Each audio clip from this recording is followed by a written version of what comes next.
Hello students. In today's lecture, we will discuss about the active immunity and passive immunity. In our previous video, we discussed that what is immunity. ठीक है, immunity क्या होती है बच्चों? अपनी body की ability या capacity की वो कोई भी फॉरेन जो भी एजेंट है, पैथोजन है, उसके अगेंस्ट रिस्पॉन्स शो कर सके। ठीक है, यानी बॉडी के अंदर जब भी कोई एंटीजन आ रहा है, कोई भी फॉरेन एजेंट आ रहा है, तो हमारी बॉडी एक उसके अगेंस्ट एक रिस्पॉन्स शो कर रही है। ठीक है, रिस्पॉन्स शो करने में वो उसके अगेंस्ट एंटीबॉडीज बना रही है, उसको डिस्ट्रॉय करने की कोशिश कर रही है। ठीक है, अब आज बात करते हैं हम active immunity, types of immunity में एक्टिव इम्यूनिटी। ठीक है, ये हमारा मान लीजिए एक सेल है। ठीक है, बाहर से बच्चों जब क्या आ रहा है, एंटीजन आ रहा है, कोई पैथोजन आ रहा है, पैथोजन आ रहा है। ठीक है, हमारे सेल को अटैक कर रहा है, तब हमारा सेल इसके अगेंस्ट रिस्पॉन्स शो करने के लिए क्या बनाएगा, एंटी बॉडीज बनाता है। ठीक है, क्या बनाता है बच्चों, एंटीबॉडीज। और एंटीबॉडीज बनाने में कौन से सेल हेल्प करते हैं, बी सेल हेल्प करते हैं। कौन से सेल हेल्प करते हैं, बी सेल हेल्प करते हैं। ठीक है, एंटीजन आया, फॉरेन एजेंट आया, तो हमारी बॉडी एक्टिव हुई और एंटीबॉडीज बना रही। ठीक है, इसी को कहा जाता है एक्टिव इम्यूनिटी। ठीक है, जब भी बाहर से पैथोजन या कोई भी फॉरेन एजेंट या हम बोलेंगे कोई एंटीजेनिक प्रोटीन हमारी बॉडी में आएगा, तो हमारी बॉडी एक्टिव होगी, उसके अगेंस्ट में इम्यून रिस्पॉन्स शो करेगी, वो होता है एक्टिव इम्यूनिटी। ठीक है, अगर हम उसके ही कॉन्ट्रास्ट में पैसिव इम्यूनिटी की बात करते हैं, तो हमने क्या किया, पका पकाया भोजन दे दिया। ठीक है, रेडीमेड, जब हम रेडीमेड एंटीबॉडीज को ठीक है सेल में ट्रांसफर करते हैं। बनी बनाई हमारे, हमने वेट नहीं किया कि एंटीजन आएगा या कोई फॉरेन पैथोजन आएगा, हमने रेडीमेड एंटीबॉडीज को बच्चों कहाँ इंट्रोड्यूस कर दिया, बॉडी के अंदर या सेल में इंट्रोड्यूस कर दिया एंटीबॉडीज को। ठीक है, तो ये काम, इसमें हमारी बॉडी क्या है, एक्टिव नहीं हुई, निष्क्रिय है, पैसिव है। ठीक है, तो इस टाइप की इम्यूनिटी कहलाती है पैसिव इम्यूनिटी। ठीक है, पहले मैं इसका एग्जाम्पल देती हूँ। एक्टिव इम्यूनिटी का एग्जाम्पल की बात करते हैं हम, कि हमारे सर्दी जुकाम हुआ।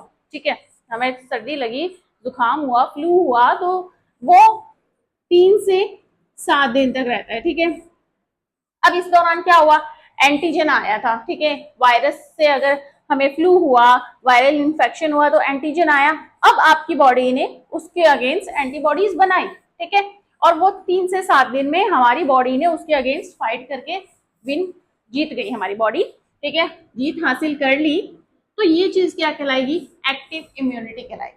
ठीक है, कि आप ऐसे बोल सकते हो कि नॉर्मल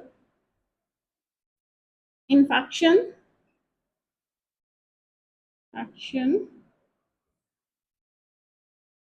कॉज्ड बाय कोल्ड और फ्लू।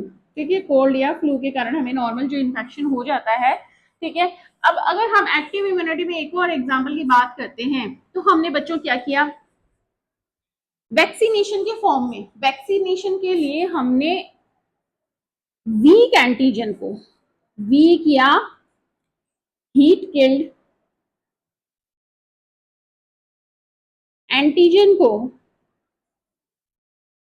ठीक है, बच्चे की बॉडी में इंट्रोड्यूस कराया, सेल में गया, वो एंटीजन को इंट्रोड्यूस करा रहे, एंटीजन आया है, चाहे वो छोटा है, हीट किल्ड है, वीक है, तो अभी बच्चों क्या होगा, हमारी बॉडी इसके अगेंस्ट एंटीबॉडीज बनाएगी, एंटीबॉडीज बनाएगी, प्रिपेयर करेगी एंटीबॉडीज को। ठीक है, तो वीक एंटीजन के आने के कारण बॉडी एक्टिव हुई और बॉडी ने क्या किया, उसके अगेंस्ट एंटीबॉडीज बनाई। ठीक है, अब ये चीज एक्टिव इम्यूनिटी मेमोरी बेस्ड है, मेमोरी बेस्ड होता है। मेमोरी बेस्ड में क्या रहेगा कि एंटीजन आया, एंटीबॉडीज बनी, ये एंटीबॉडीज बच्चों मेमोरी में सेल हो जाएगी। ठीक है, बी सेल की मेमोरी में सेव हो जाएगी। ठीक है, अब in the case of future, ठीक है, फ्यूचर में बच्चों इसी डिजीज के जब ज्यादा अमाउंट में एंटीजन आ जाते हैं, ज्यादा मात्रा में एंटीजन आएंगे, तो मेमोरी में सेव है। ठीक है, ये हमने फर्स्ट रिस्पॉन्स शो किया था, प्राइमरी रिस्पॉन्स था, ठीक है, ये थोड़ा लो इंटेंसिटी का हो सकता है, पर जब दोबारा यही एंटीजन ज्यादा मात्रा में आएंगे तो बी सेल्स मेमोरी में क्या करेगी, फटाफट इसके अगेंस्ट एंटीबॉडीज बना लेगी और बॉडी को बचा लेगी। ठीक है, वैक्सीनेशन का सिद्धांत आता है इसी बात से है कि एंटीबॉडीज मेमोरी बेस्ड होती है। ठीक है, वो बॉडी के अंदर मेमोरी के अंदर सेव हो जाती है कि दोबारा सेम ऐसा दुश्मन आता है तो हमें उसके अगेंस्ट कैसे अटैक करना है, कैसे रिस्पॉन्स शो करना है। ठीक है, एडवर्ड जेनर ने इसी को यूज किया था बच्चों स्मॉल पॉक्स में। ठीक है, इन्होंने देखा कि जिस पर्सन को एक बार स्मॉल पॉक्स हो गया उसको दोबारा नहीं हो रहा। ठीक है, क्यों? क्योंकि उसकी बॉडी के अंदर मेमोरी में एंटीबॉडीज बन गई। अब दोबारा अगर उसकी बॉडी में वो एंटीजन जा रहे हैं, स्मॉल पॉक्स के मैं ये नहीं बोल रही एंटीजन नहीं जा रहे होंगे, एंटीजन दोबारा भी जा रहे हैं, तो ऑटोमेटिकली बॉडी क्या करती है, मेमोरी में से उन एंटीबॉडीज को लाती है, सेकेंडरी इम्यून रिस्पॉन्स शो करती है और उनको किल कर देती है। तो दोबारा वो पर्सन है वो स्मॉल पॉक्स से ग्रसित नहीं होता। ठीक है, तो एक्टिव इम्यूनिटी इसके ऊपर बेस्ड है। ठीक है, अब देखिए बात करते हैं, यहाँ पर नेचुरली एंटीजन आया था, ठीक है, और एंटीबॉडीज बनी थी, तो ये तो एक्टिव इम्यूनिटी कैसी हो जाती है, नेचुरल टाइप की, ये तो हो जाती है बच्चों नेचुरल टाइप की। ठीक है, यहाँ पर हम आर्टिफिशियली सब कुछ दे रहे हैं। ठीक है, आर्टिफिशियली हम वैक्सीन जब भी करवाने के लिए बच्चों को लेके जाते हैं तो वैक्सीन में यही होता है। ठीक है, वीक एंटीजन या एंटीजन का सिर्फ प्रोटीन भाग या नॉन डिजीज कोजिंग भाग पार्ट हम क्या करते हैं, बच्चे की बॉडी में जो हमारे किड होते हैं उनकी बॉडी में इंट्रोड्यूस करवा देते हैं, ताकि क्या हो, उनके अगेंस्ट एंटीबॉडीज बन जाए और वो मेमोरी में सेव हो जाए, ताकि इन फ्यूचर जब हमारे बच्चे को टीबी, ठीक है, टाइफॉइड या टिटनस जैसे बैक्टीरिया अटैक करें तो बच्चा डिजीज से बच जाए और बच्चे की बॉडी में अपने आप एंटीबॉडीज बन जाए। ठीक है, तो वैक्सीनेशन इस सिद्धांत पे, यानी हमने यहाँ पे आर्टिफिशियली क्या किए, एंटीजन को इंट्रोड्यूस किया है, तो ये हो गया आर्टिफिशियल एक्टिव इम्यूनिटी का एग्जाम्पल या टाइप। ठीक है, आ जाओ पैसिव इम्यूनिटी। मैंने कहा रेडीमेड एंटीबॉडीज सेल के अंदर जा रही है, बॉडी के अंदर जा रही है, तो रेडीमेड एंटीबॉडीज कौन सी जाती है, जब बच्चा माँ के पेट में होता है तो मम्मी जी के प्लासेंटा को क्रॉस करके फीटस के पास जा रही है। ठीक है, फीटस के पास जा रही है, प्लासेंटा को क्रॉस करके, ये एकमात्र एंटीबॉडी है या इम्यूनोग्लोबुलिन है जो प्लासेंटा को क्रॉस करती है, इसका नाम है आईजीजी। वेरी इंपॉर्टेंट है, जो हमारा थर्ड चैप्टर है रिप्रोडक्टिव हेल्थ, उसके अंदर हम प्लासेंटा के बारे में पढ़ते हैं, तो हम पढ़ते हैं आईजीजी है बच्चों, वो प्लासेंटा को क्रॉस करके फीटस के पास जा रही है। अब फीटस को देखो रेडीमेड एंटीबॉडीज बनी, तो वो किसका एग्जाम्पल हो गया, पैसिव इम्यूनिटी का एग्जाम्पल हो गया। ठीक है, अब बच्चा जब डिलीवर हो जाता है, ठीक है, पार्चुरेशन के बाद बच्चे ने जन्म ले लिया, अब बच्चे को जो फर्स्ट मिल्क मिलता है मदर का, ठीक है, जो मिल्क येलोइश कलर का होता है, न्यूट्रिएंट से फुल होता है, कोलेस्ट्रम बोलते हैं उसको फर्स्ट मिल्क को, तो इस फर्स्ट मिल्क में वापस से उसको रेडीमेड एंटीबॉडीज मिल रही है। ठीक है, अब ये फीटस नहीं कहलाएगा, अब ये बेबी कहलाएगा, इन्फेंट कहलाएगा। तो आईजीए सबसे पहले बच्चा ए पढ़ना सीखता है, सबसे पहले जो मिल्क मिल रहा है उसमें इसको एंटीबॉडी कौन सी मिल रही है, आईजीए मिल रही है। तो ये एग्जाम्पल हो गए आईजीजी और आईजीए पैसिव इम्यूनिटी। ठीक है, अब हम बात करते हैं, अगर सपोज करो किसी को चोट लग जाती है, ठीक है, या स्नेक बाइट का केस आता है,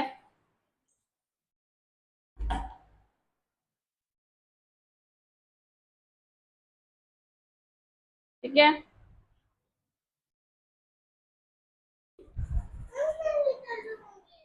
सपोज करो किसी को चोट लग जाती है या स्नेक बाइट का कोई केस आता है, तो इस केस में क्या होगा बच्चों, हमें वेट नहीं करना कि हमारी बॉडी उसके अगेंस्ट एंटीबॉडीज कब बनाएगी, हमें क्या करना पड़ता है, फटाफट एंटीटॉक्सिन देना पड़ता है, एंटीटॉक्सिन, ठीक है, या हम कहेंगे एंटी वेनम देना पड़ता है। ठीक है, क्योंकि सांप का जहर होता है वो ब्लड के अंदर फटाफट जाता है, या तो हीमोटॉक्सिक होता है या न्यूरोटॉक्सिक होता है, स्नेक का जो जहर होता है, तो उससे बचने के लिए या टिटनस से बचने के लिए, ठीक है, टिटनस ये भी बैक्टीरिया से होने वाला है, ठीक है। तो जैसे ही बच्चे को चोट लगती है या स्नेक बाइट करता है, तो हमें ये वाली कंडीशन का वेट नहीं करना कि एंटीजन आया एंटीबॉडीज बनाए, क्योंकि ये काफी सीवियर होता है, काफी घातक होता है, ठीक है, डेडली होता है डिटनेस।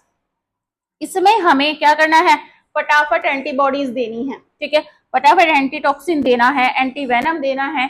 तो ये भी केस कौन सा आ गया, पैसिव इम्यूनिटी का। हम बनी बनाई एंटीबॉडीज दे रहे हैं ताकि उसको बचा सके, ठीक है। एंटीजन के अगेंस्ट हम फटाफट एंटीबॉडीज दे रहे हैं। तो स्नेक बाइट या टिटनेस का जो केस है, ठीक है, जिसमें हम बाद में एंटीबॉडीज दे रहे हैं, हमारी बॉडी में एंटीजन आ गया, अब हम एंटीबॉडीज दे रहे हैं, तो ये पैसिव हो गया, ठीक है। ये जो प्रोसेस होता है ये मेमोरी बेस्ड होता है, एक्टिव होता है, क्योंकि इसमें एंटीजन आया है, हमें खुद एंटीबॉडीज बना रही, इसमें ये थोड़ा स्लो प्रोसेस होता है, टाइम लगता है इसको, ठीक है, टाइम लगता है। ये काम हमने देखो जैसे स्नेक बाइट किया, हमने फटाफट एंटीबॉडीज दी, तो ये काम कैसा हो गया बच्चों, फास्ट हो गया, रेडीमेड बनी बनाई एंटीबॉडीज दे रहे हैं, तो ये फास्ट हो गया, ठीक है। I hope you understand the main difference between the active immunity and passive immunity. बहुत बहुत इंपॉर्टेंट टॉपिक है बच्चों, एग्जाम में जरूर आता है, ठीक है। इम्यूनिटी की बात करें तो या क्वेश्चन आएगा इननेट इम्यूनिटी या एक्वायर्ड इम्यूनिटी से, या फिर क्वेश्चन आएगा एक्टिव इम्यूनिटी या पैसिव इम्यूनिटी, ठीक है। अगली क्लास में हम पढ़ते हैं एलर्जीज के बारे में। Okay, thank you.